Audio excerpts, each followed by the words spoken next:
Hundreds of billions of dollars just on steel and aluminum. You've seen the numbers. We had a tremendous amount of money come in over the last month, and it's coming in, very rapidly, which is fair. We have a lot of steel mills and plants, aluminum mills and plants being built.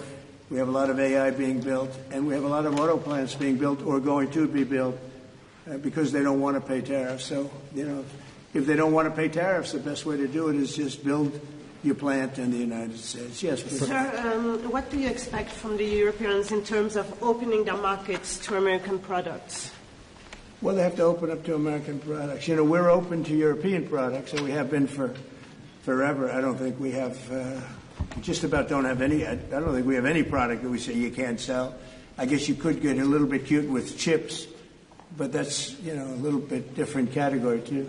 No, Europe is very close. We don't sell cars into Europe. We don't sell essentially agriculture of any great degree. They want to have their farmers do it, and they want to have their car companies do it. I'm not saying anything that nobody knows. We have a rough situation. If we want to sell cars in Europe, we're not allowed to. And as you know, they sell millions and millions of cars: Mercedes, BMW, so many different Volkswagen. So many different cars and so many millions of cars. I would imagine number one, I didn't look at that, but I would imagine number one by far, more so than even Japan. Japan sells a lot of cars too. But the Japan deal worked out very favorable, very good. I hope for them too. And that's what we want to do, make everybody happy. Yes, please. Mr. President, should Israel be doing more to allow food into Gaza? Say it. Should Israel be doing more to allow food into Gaza? What did you say? Should Israel be doing more to allow food into Gaza? Well, we gave $60 million 2 weeks ago, and nobody even acknowledged it, for food. And it's terrible. You really at least want to have somebody say thank you. No other country gave anything. We gave $60 million 2 weeks ago for food for Gaza. And nobody acknowledged it. Nobody talks about it. And it makes you feel a little bad when you do that and, you have other countries not giving anything. None of the European countries, by the way, gave. Nobody gave but us. And nobody said, gee, thank you very much. And it would be nice to have at least a thank you. And I took a lot of heat. When I do that, a lot of people aren't happy about that because they say, well, why are we doing it and nobody else? But I think we had a humanitarian reason for doing it. What's going to happen? I don't know. I can tell you that Hamas, as I said, would happen at the end. We've gotten back a lot of hostages, a tremendous number of hostages, most of them.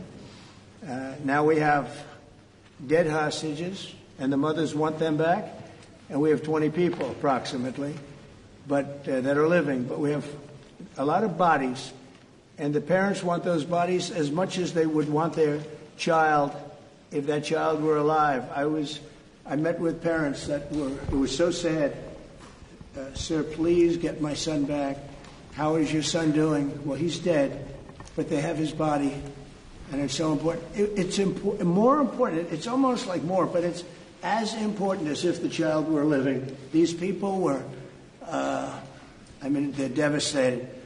And I said, when you get it down to a certain number, you're not going to be able to make a deal with Hamas. Because once they give them up, then they feel that that's going to be the end of them. And what I said is exactly true. They had a routine discussion the other day, and all of a sudden they hardened up. They don't want to give them back. And so Israel's going to have to make a decision. I know what I do, but I don't think it's appropriate that I say, but Israel's going to have to make a decision. Mr. President, when you were in the Middle East, you talked about the images coming out of Gaza and the starving kids. Those images are still going. Many of them are much worse. Thinner children, starving. What do you see or feel when you look at those images today? Well, it's terrible. When I see the children, and when I see, especially over the last couple of weeks, and people are stealing the food, they're stealing the money, for the food. They're stealing weapons. They're stealing everything. It's a mess. That whole place is a mess. The Gaza Strip, was given many years ago so that they could have peace. That didn't work out too well. When Israel gave that up, whoever